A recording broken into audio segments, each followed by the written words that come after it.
তুফান দেখে অনেক অনুপ্রাণিত হলাম যে সুপার সুপার মানে মন ভরে গেল। এভাবেই বারবার সাকিব ভাইকে দেখতে চাই, সাকিব ভাইকে আর অন্য কোনোভাবে দেখতে চাই না, এইভাবেই দেখতে চাই। ব্রিলিয়ান্ট। আপাতত আমরা তুফানে থাকি। রাফির এই মুহূর্তে এটার মধ্যে নূরের বিষয়টা, আজকে নূরের টি শার্ট পরেছি, এইটুকুই থাকুক। তুফান আমি বারবারই বলছি যে সাকিব ভাইকে এভাবে কখনো আমরা দেখি নাই, এবং এটার পুরো কৃতিত্বটা আমি রাফিকে দিতে চাই যে রাফি তার নিপুণ যেই কৌশল কলা সেটা দিয়ে সাকিব ভাইকে এভাবে নিয়ে আসছে, এবং এতগুলো গুণী শিল্পী এই ছবিতে।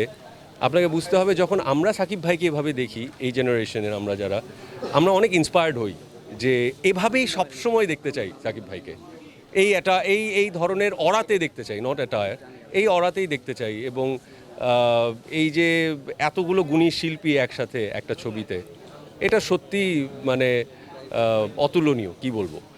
আমার কাছে তো দুর্দান্ত লাগলো, ব্রিলিয়ান্ট ব্রিলিয়ান্ট। মানে আমি বলবো যে ঈদের সময় রিলিজের সিনেমা তো এটা একেবারেই ঈদেরই সিনেমা। এটা মানে ফুল অন এন্টারটেইনমেন্ট, মারামারি, গান, ইমোশন, সেন্টিমেন্ট, এবং যেই টুইস্টটা করেছে পরিচালক, সত্যি প্রশংসার দাবিদার, সত্যি। ভাই, তামিল সিনেমাও হলিউড থেকে কপি করে, এগুলো তো হচ্ছে কি উস্কানোমূলক বিবৃতি এবং কথাবার্তা। আমি বলবো যে আমাদের দেশে এরকম একটা ছবি হয়েছে, এবং আমাদের যে সুপারস্টার তিনি করেছেন, রায়হান রাফি একজন পরীক্ষিত ডিরেক্টর, তিনি করেছেন, এবং চঞ্চল ভাই থেকে শুরু করে বাবু ভাই, রাকায়েত ভাই, এতগুলো গুণী শিল্পী কাজ করেছেন। আর নিশ্চয়ই এটাতে কিছু আছে, না হলে এটা কেন দর্শক দেখছে। আপনি সাকিব ভাইয়ের সাথে যে এসেই যে আপনাদের যে হৃদ্যতা দেখলাম, এটা ফেসবুকে অলরেডি কি হৃদ্যতা দেখলেন? মানে আপনাকে জড়িয়ে ধরলো, আপনি কংগ্রাচুলেট করলেন, বাট এটা নতুন কোনো কিছু না, ওই জিনিসটাই জানতে চাচ্ছি যে অনেক দর্শক জানে না, বাট আমাদের জন্য এটা নতুন কিছু না। বিষয়টা ভাই একটু প্রশ্নটা যদি এইভাবে আপনাদের মধ্যে নিশ্চয়ই অনেক হৃদ্যতার একটা ব্যাপার আছে। উনি এটা আসলে হৃদ্যতাটা বহিঃপ্রকাশের কোনো কিছু নাই, হৃদ্যতা মনের বিষয়। ভাইয়া আমাদের পায়োনিয়ার, ভাইয়া একজন কি বলবো, বাংলাদেশের চলচ্চিত্রের ইতিহাসে যতগুলো উজ্জ্বল নাম আছে তাদের একটা।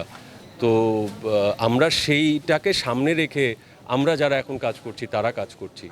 তো ভাইয়ার কাছ থেকে অনুপ্রেরণা পাওয়ারই একমাত্র আমাদের যারা তাদের আশা, যেটা তুফান দেখে অনেক অনুপ্রাণিত হলাম যে সুপার সুপার মানে মন ভরে গেল। এভাবেই বারবার সাকিব ভাইকে দেখতে চাই, সাকিব ভাইকে আর অন্য কোনোভাবে দেখতে চাই না, এইভাবেই দেখতে চাই। ব্রিলিয়ান্ট। আর হৃদ্যতা যেটা বললেন, এটা তো মনের বিষয়। এখানে তো আসলে উনি 1 নম্বরে আমার বয়োজ্যেষ্ঠ, 2 নম্বর উনি অনেক সিনিয়র, 3 নম্বর উনি একজন উজ্জ্বল নাম বাংলাদেশ চলচ্চিত্রের, যেটাকে সামনে রেখে একদিন উনার মতো আমরা হব বলে ভাবি। যে উনার যেই অভিনয় দক্ষতা এবং যেই এতদিন ধরে কাজ করছেন, এই যে দৃঢ়তা, একদিন সেটাকে সামনে রেখে তো কাজ করি আমরা।